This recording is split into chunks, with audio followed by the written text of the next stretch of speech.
Assalamualaikum warahmatullahi wabarakatuh. Gimana nih kabarnya, sehat kan? Semoga sehat ya. Semoga kalian masih semangat untuk belajar online. Tetap semangat sih, harus semangat. Oke, kita akan membahas tentang masih di bab trigonometri. Pertemuan kali ini kita akan bahas tentang berarti tentang perbandingan trigonometri pada sudut-sudut yang berelasi. Nah, untuk penjelasannya, Ibu harap kalian bisa memahami dengan baik, dan jika ada pertanyaan, boleh silakan ditanyakan. Oke, selamat belajar. Oke. Materi selanjutnya adalah materi perbandingan trigonometri pada sudut-sudut yang berelasi. Pertama-tama, di dalam perbandingan sudut yang berelasi ini dibagi menjadi 4 bagian. Nah, 4 bagian itu disebut dengan kuadran. Dibagi dengan 4 bagian atau yang disebut dengan kuadran. Nah, kuadran itu terdiri dari kuadran 1, kuadran 2, kuadran 3, dan kuadran 4. Kuadran 1, pertama kuadran 1 dulu. Kuadran 1 itu bernilai derajatnya itu bernilai 0 derajat sampai 90 derajat. Nah, 0 derajat sampai 90 derajat ini disebut dengan kuadran 1, ditulis K1. Kuadran 1 misalkan taruhlah sebuah sudut alfa, maka sudut alfa ini akan bernilai lebih besar dari 0 derajat dan lebih kecil dari 90 derajat. Misal sudut 60, 30, dan sudut 45 itu berada di kuadran 1. Lalu ada yang disebut dengan kuadran 2. Kuadran 2 ini bernilai 90 derajat sampai 180 derajat. Misal ada sebuah sudut alfa, maka sudut alfa ini harus bernilai lebih dari 90 derajat dan lebih kecil dari 180 derajat. Misalnya contohnya adalah sudut 120 derajat, sudut 150 derajat. Lalu ada kuadran 4. Kuadran 3 dulu. Kuadran 3. Kuadran 3 ini bernilai 180 derajat sampai dengan 270 derajat. Misalkan sebuah sudut alfa bernilai lebih besar dari 180 derajat dan lebih kecil dari 270 derajat, maka dia ada di kuadran 3. Contohnya berarti sudut 230, 250, 235, dan seterusnya. Di sini lalu ada kuadran 4. Kuadran 4. Nah, berarti kuadran 4 ini besar sudutnya adalah sebuah alfa adalah 270 derajat dan lebih kecil dari 360 derajat. Ini atau 360 derajat. Dia berada di kuadran 4. Nah, jadi fungsinya dari perbandingan trigonometri sudut relasi ini bisa mencari besar sudut yang nilainya lebih dari 90 derajat, yaitu dari 90 sampai 360 derajat. Bahkan bisa lebih sampai 360 derajat lebih juga bisa. Dan di sini ada beberapa aturan yang harus kalian pahami. Yang pertama adalah di kuadran 1. Di kuadran 1 ini nilai sin,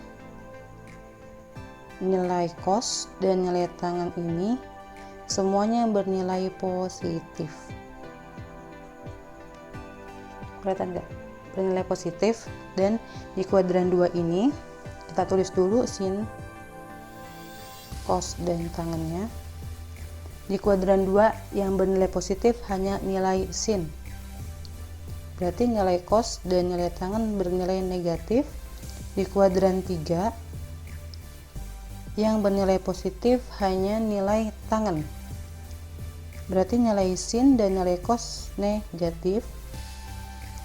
Lalu di kuadran 4 ada sin, cos, dan tangan. Yang bernilai positif hanya nilai cos. Berarti yang negatif adalah nilai sin dan nilai tangan. Nah, di sini kalian harus memahami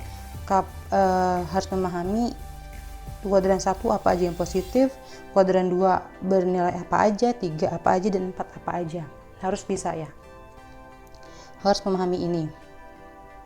Selanjutnya kita akan membahas tentang hubungan sudut-sudut yang berelasi. Hubungannya apa sih? Jadi misalkan yang seperti Ibu katakan tadi, ditanyakan sudut yang lebih dari 90 derajat. Nah, bisa kita cari menggunakan hubungan sudut sifat-sifat hubungan sudut yang berelasi maksudnya. Contoh di kuadran 1. Kuadran 1 ini kan sudutnya itu bernilai 0 derajat sampai 90 derajat. Maka untuk mencari nilai sinnya adalah sin 90 derajat dikurangi alfa. Maka di sudut di kuadran 1 ini akan bernilai cos. Yang tadinya sin menjadi cos. Alfa yang tadinya cos menjadi sin. Di setiap kuadran memiliki aturan yang berbeda ya. Dan nilai tangan di kuadran 1 akan bernilai kotangen. Kotangen itu 1 per tangen alfa. Misal ditanyakan besar sin dari 60. Misal sin 60 derajat sama dengan, berarti ditulis nih, sin 90 derajat dikurangi 60 derajat sama dengan, lihat, sin yang tadinya sin berubah menjadi cos. Kita tulis cos 90 dikurangi 60, 30 derajat. Berarti cos 30 derajat itu berapa? Cos 30 derajat adalah setengah akar 3. Setengah akar 3. Berarti nilai sin 60 derajat adalah setengah akar 3. Itu. Lalu yang di kuadran 2. Di kuadran 2 ini sin yang tadinya sin tetap sin. Berbeda ya, karena setiap kuadran itu mempunyai aturan yang berbeda. Sin itu tetap sin alfa, cos tetap cos alfa. Lihat, di kuadran 2 nilai cos adalah negatif, berarti cosnya adalah min cos, dan tangan juga negatif, berarti min tangen alfa. Seperti itu. Contohnya sama seperti kuadran 1 atau lebih dalamnya, nanti kita ke contoh soalnya saja. Lalu di kuadran 3 lalu di kuadran 3 ini memiliki ciri yang sama dengan kuadran 1. Kuadran 3 yang tadinya sin berubah menjadi cos alfa. Ingat, di kuadran 3 nilai cos negatif atau positif? Kuadran 3 negatif, berarti cosnya negatif. Nilai cos menjadi sin alfa. Sin di kuadran 3 adalah negatif, dan nilai tangen di kuadran 3 adalah sama dengan kotangen alfa atau 1 per tan alfa. Dia bernilai positif karena di kuadran 3. Selanjutnya adalah kuadran 4. Nah, di kuadran 4 ini yang sin tetap sin alfa. Karena dia di kuadran 4, maka nilai sin ini menjadi negatif. Nilai cos tetap cos positif karena di kuadran 4 cosnya positif, dan nilai tan tetap tan, tapi tannya menjadi tan negatif. Nah, selanjutnya kita ke contoh soal. Sebelumnya Ibu harap kalian juga ini bisa memahami ya, bisa paham kapan berubah menjadi sin ke cos dan kapan negatif, kapan positif, itu harus bisa paham. Contoh soal ya. Contoh soal nomor 1. Tentukan nilai trigonometri berikut. A. Sin 135 derajat. B. Cos 210 derajat. C. Tan 315 derajat. D. Tan 240 derajat. Dan E. Sin dari 1200 derajat. Wow, 1000 nih. Oke, kita bahas yang A dulu. A adalah sin 135 derajat. yang pertama kali kita harus tentukan adalah dia berada di kuadran mana sih. Untuk A ini kira-kira ada di kuadran berapa coba? Ya betul, A itu berada di kuadran 135, berada di kuadran 2, karena 135 derajat lebih besar dari 90 derajat dan lebih kecil dari 180 derajat. Maka kita bisa cari nih sin 135 derajat sama dengan, lihat hubungannya, kuadran 2 sin tetap menjadi sin dan hasilnya pun positif, berarti sama dengan sin, karena dia di kuadran 2 maka 180 derajat dikurangi 135 derajat sama dengan sin 180 dikurangi 35 adalah 45 derajat. Berarti sin 45 derajat itu berapa? Sin 45 derajat adalah setengah akar 2. Jadi besar sin 135 derajat itu adalah setengah akar 2. Udah pasti setengah akar 2. Lalu B. Kelihatan gak sih? Hijau kelihatannya. B itu yang ditanyakan adalah cos 210 derajat. Dia ada di kuadran berapa nih? 210. Karena 210 adalah 210 derajat lebih besar dari 180 derajat dan lebih kecil dari 270 derajat, maka berada di kuadran 3. Berada di kuadran 3. Maka cos 210 derajat sama dengan kuadran 3. Cos menjadi min sin alfa. Cos min sin alfa berarti benar. Berarti min jangan ke min. Berarti ke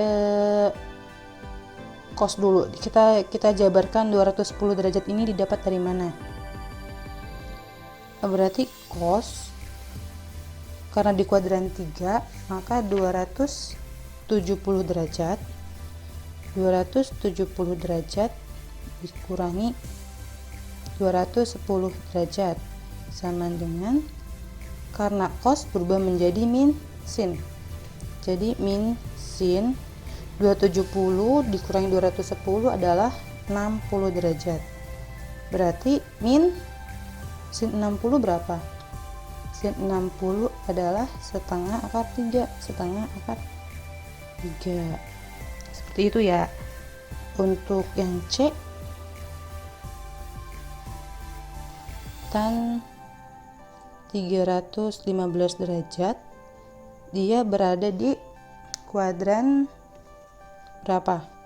315 derajat lebih kecil dari 270 derajat dan lebih besar dari 270 derajat dan lebih kecil dari 360 derajat. Berarti dia berada di kuadran 4. Berarti tan 315 derajat sama dengan tan 360 derajat dikurangi 315 derajat sama dengan tan sudut 4, berarti ke kuadran 4 berarti menjadi min tan 360 dikurangi 315 adalah 45 derajat sama dengan min tan 45 adalah 1, berarti min 1. Nah, untuk yang D itu sama, untuk mempercepat waktu ya, kita langsung bahas yang E aja. Bebas di sini ya, yang E. Yang E ini kan dia 1200 nih. Berarti dia di kuadran berapa, Bu? Waduh, 1200. Berarti tulis dulu sin 1200. Yang pertama kita lakukan kalau misalkan lebih dari 360 adalah kita kurangi 1200 ini 360 sampai kira-kira menjadi memiliki sisa sebuah sudut, memiliki sudut yang lebih kecil dari 360. Kita coret-coret aja ya, misalkan berarti 1200 dikurangi 360 berapa? 0, 4, 11 kurangi 3, 8. 840 masih lebih besar dari 360, maka kita kurangi lagi. 360 dikurangi 0, 14 dikurangi 6, 8, 7 kurang 4, masih lebih besar dari 360, kita kurangi lagi. 360, 0, 8 kurangi 6, 2, 4 kurangi 3, 1, wah 120 nih, udah lebih kecil dari 360 kan. Nah berarti kita tulis sin 1200 sama dengan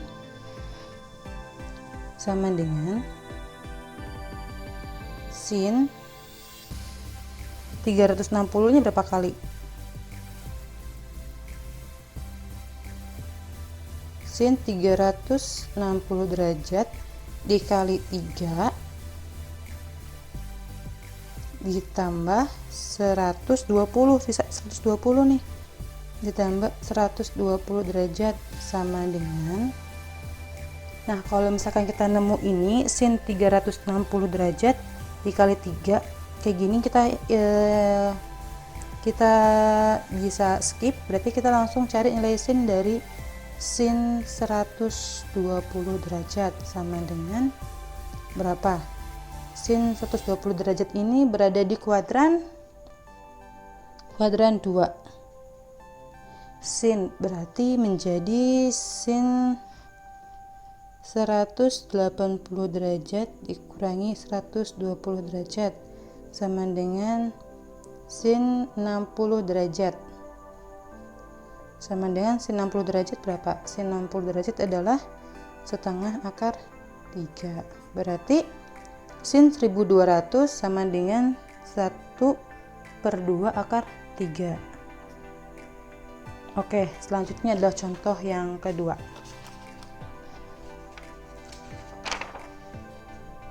Contoh yang kedua. Contoh 2, diketahui tan beta sama dengan 12/5. Beta ini lebih besar dari 180 derajat dan lebih kecil dari 270 derajat. Tentukan nilai cos beta. Pertama-tama kita harus bisa menggambar segitiganya dulu. Mudah menggambar nih segitiga. Kalian boleh namain segitiga apa aja. Misalkan ibu maunya segitiga A, B, C. Karena di sini tidak ada aturan siku-siku di mana atau sudutnya ada di mana, maka kita bebas. Misalkan kita beri tan ini ada di sudut A. Ini adalah sudut B, sudut beta. Maka nilai tannya adalah 12/5 nih. Ingat kalau tan itu depan per samping, berarti depan dari sudut beta ini adalah 12. Depannya mana? Ini depannya nih. Berarti ini adalah 12 dan sampingnya adalah 5. Ini berarti nih samping beta. Yang ditanyakan adalah nilai cos B. Berarti kita harus mencari nilai ini dulu kan. Cos B itu apa? Cos beta sama dengan samping per miring. Sampingnya itu adalah AC, sampingnya itu adalah AB, sampingnya itu adalah AB dan miringnya adalah AC. Kan kita di sini AC belum tahu kan? Berarti harus mencari nilai AC dulu. Cara mencari nilai AC adalah dengan Pitagoras. Berarti gimana? Pitagoras sisi miring ini berarti AC kuadrat sama dengan AB kuadrat ditambah BC kuadrat. AC kuadrat sama dengan AB nya 5 kuadrat ditambah BC 12 kuadrat, maka AC kuadrat sama dengan 25 ditambah 144. AC kuadrat sama dengan 169. Karena ini ditanyakan AC, berarti AC sama dengan akar dari 169. AC sama dengan 13, berarti AC nya 13 di sini. Berarti kita udah bisa mencari kan, berarti cos beta sama dengan AB per AC sama dengan AB nya 5, AC nya 13. Nah, udah selesai belum kayak gini?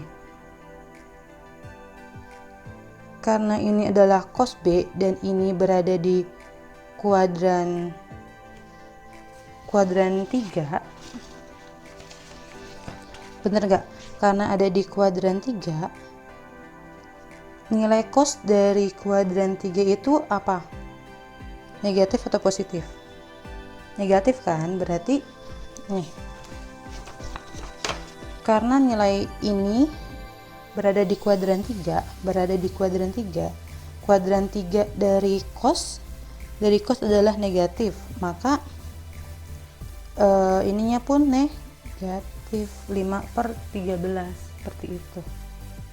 Jadi cos beta sama dengan min 5/13. Selesai.